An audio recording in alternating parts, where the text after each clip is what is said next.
puno hanggang ganito po ang sabi.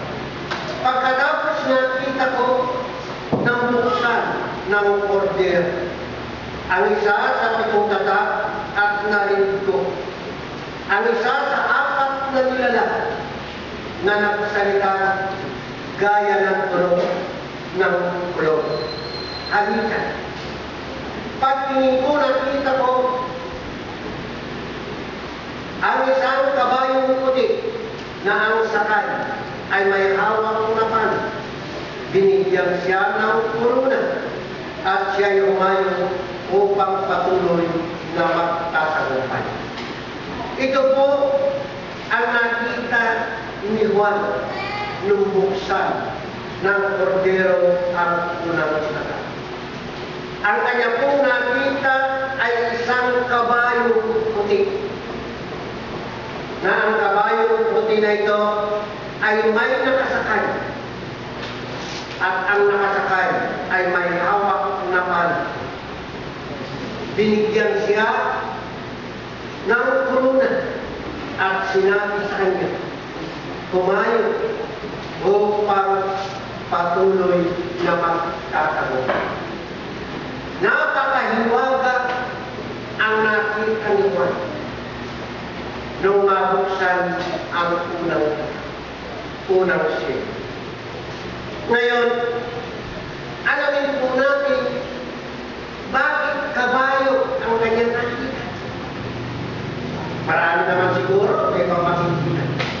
Pero nagulat na siya bakit kabayo ang kanyang nakita. Ano ba ang kabayo na nakita ni Juan na mabuksan ang unang tatak? Ayon sa sulat ni Esther 8:10 kung bakit kabayo, ano ang halaga ng kabayo, bakit yun ang kanyang. Ganito po nasusulat. Ang pagkakasulat ay sa pangalan ni Ari at Sir. At pinatakan ang singsing ng Ari at ipinadala ang mga sulat sa pamamagitan ng mga subong mga kabayo na nakasakay sa matuling kabayo na ginagamit sa paglilingkod sa Ari na inalagaan mula sa kulungan ng Ari. Ang kabayo kahit noong unang panahon ay napakalaga. Dahil ito ang ginagamit ng hari na sasakyan upang may hatid po niya ang mga mensahe sa loob ng kanyang lakad. Kaya ganun na lang ang halaga ng kabayo. Inaalagaan ko ito nasa kulungan ng hari. At kapag may malagang bagay na iniuutos ng hari, ito ang ginagamit kabayo sa mga unang hari.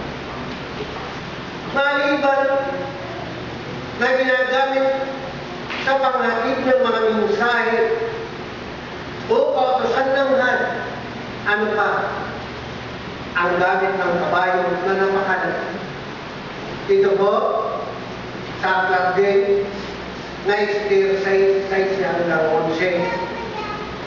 Ito po ang ginagamit ko.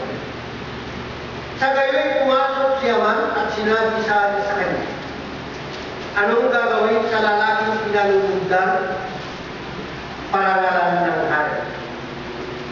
Akala niya ay siya tinutukoy ng hari. Kaya sinabi niya ganito po, ipakuha ninyo ang damit ninyong isinuot, at ang kabayong sinakyan ng kayo'y tutungan bilang hari. Ang damit ay ibigay sa isa sa pangunahing pinuno ng karyan para isuot sa parangalan, pagkatapos isakay sa kabayo at ilibot sa buong lungsod habang isinisigaw ang tao. Habang isinisigaw, ito ang lalaking pinarangalan ng hari.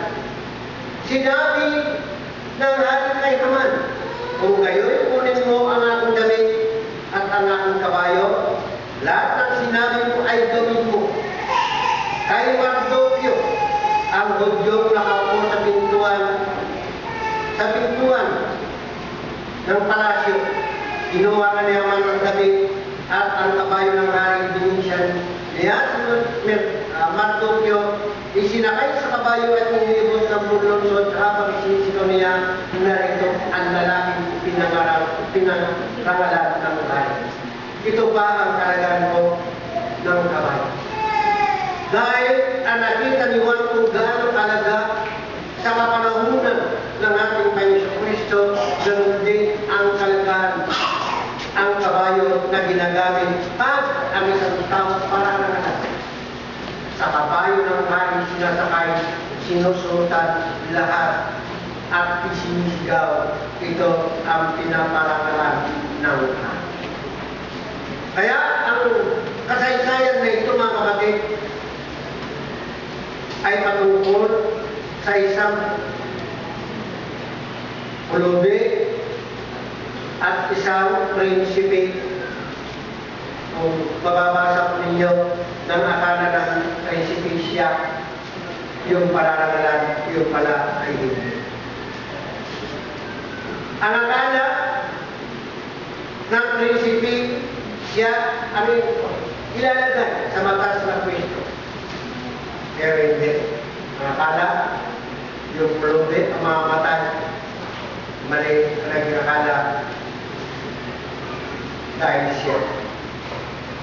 Kaya mga kapatid, ang kabayo na ito na siya nakita ni Juan sa kapanahonan po natin kung gaano kalag ang kabayo na ito. Kahit noong unang araw.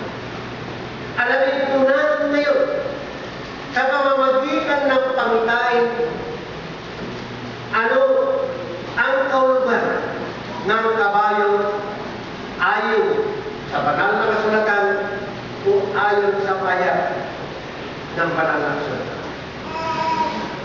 Ganito po ang sabi ni Propeta Zacarias sa kanyang sulat 1:8 hanggang 10.